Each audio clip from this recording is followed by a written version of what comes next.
चलिए अब हम करते हैं क्लास 9th मैथ्स का चैप्टर लाइन्स एंड एंगल्स का एक्सरसाइज 6.2 का क्वेश्चन नंबर 3। काफ़ी इंपॉर्टेंट क्वेश्चन है, ऐसा क्वेश्चन आपको अच्छी तरीके से आना चाहिए। ठीक है, क्वेश्चन बहुत ही इजी है, आप इसको ध्यान से देखोगे तो ये आपको आराम से समझ में आ जाएगा। तो देखिए क्वेश्चन में हमें एक फिगर यहाँ पर गिवन है।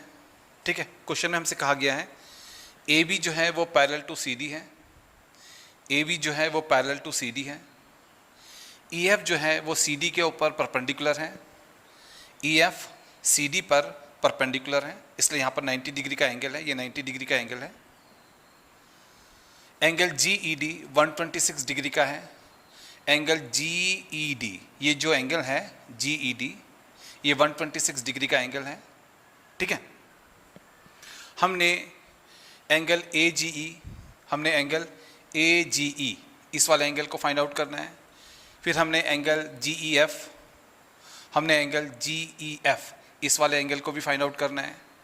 फिर हमने एंगल एफ जी ई, हमने एंगल एफ जी ई इस वाले एंगल को भी फाइंड आउट करना है। ठीक है, तो चलिए सॉल्यूशन स्टार्ट करते हैं।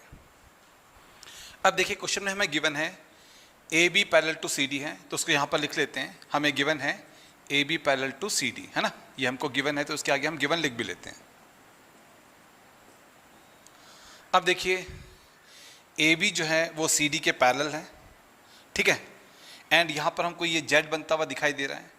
आपने अच्छी तरीके से याद रखना है, जब भी दो लाइंस इस प्रकार से पैरेलल हो एंड अगर जेड बन रहा हो तो जो ये वाला एंगल होता है एंड ये वाला एंगल जो होता है ये ऑल्टरनेट इंटीरियर एंगल्स होते हैं एंड ये आपस में इक्वल होते हैं। ये वाला एंगल इस वाले एंगल के इक्वल होगा। ठीक है, तो हम लिखेंगे कि हमारा जो एंगल ए जी ई है वो एंगल जी ई डी के इक्वल है। तो हम लिखेंगे एंगल ए जी ई, ये वाला एंगल इस वाले एंगल के इक्वल होगा, यानी कि एंगल जी ई डी के इक्वल होगा। क्यों होगा? क्योंकि ये जो एंगल्स हैं ये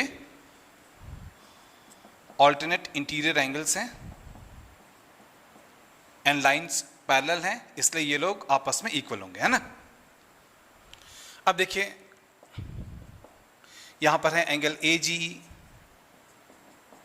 यहां पर है angle G E D. Question में हमें angle G E D given है 126 डिग्री, है ना।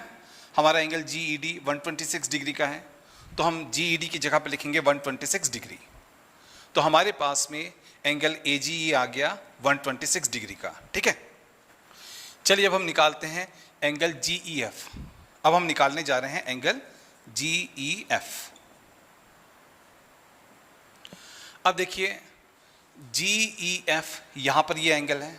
ठीक है, अगर हमें जी ई एफ एंगल चाहिए तो हमें एंगल जी ई डी में से, इस एंगल में से एफ ई डी इस वाले एंगल को माइनस करना पड़ेगा। अगर हम इस वाले एंगल में से इस वाले एंगल को माइनस करते हैं तो हमारे पास में एंगल जी ई एफ आ जाएगा। ठीक है, तो अगर हमें जी ई एफ चाहिए तो हमें एंगल जी ई डी में से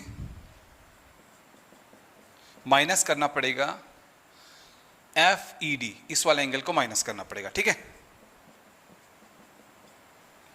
अब देखिए हमारा जो जी ई डी एंगल है, हमारा जो जी ई डी एंगल है ये 126 डिग्री का है, तो इसकी जगह पर हम लिखेंगे 126 डिग्री, फिर है माइनस, फिर है F E D. F E D angle हमारा 90 डिग्री का है, तो हम इसमें से 90 डिग्री को माइनस कर लेंगे। अगर हम 126 डिग्री में से 90 डिग्री को माइनस करेंगे तो आएगा 36 डिग्री। तो यहाँ पर हमारे पास में एंगल जी ई एफ आ गया 36 डिग्री का। ठीक है, चलिए अब हम निकालते हैं एंगल एफ जी ई। ठीक है, अब हमने निकालना है एंगल एफ जी ई, हमने इस वाले एंगल को फाइंड आउट करना है। अब देखिए ए बी जो है यहाँ पर एक स्ट्रेट लाइन है, ए बी यहाँ पर एक लाइन है, स्ट्रेट लाइन है, तो हम लिखते हैं A B is a line. ठीक है, अब देखिए इस लाइन पर ये रे बना हुआ है एंड आपने अच्छी तरीके से याद रखना है, जब भी एक लाइन के ऊपर इस प्रकार से अगर एक रे बना हो तो ये जो होते हैं ये लीनियर पेयर एंगल्स यहाँ पर बन जाते हैं एंड इनका सम होता है 180 डिग्री। ठीक है, तो हम लिखेंगे कि इस वाले एंगल एंड इस वाले एंगल का सम होगा 180 डिग्री, यानी कि ए जी ई इस वाले एंगल प्लस एफ जी ई इस वाले एंगल का सम हो जाएगा 180 डिग्री। क्यों हो जाएगा? क्योंकि ये लीनियर पेयर एंगल्स हैं, है ना।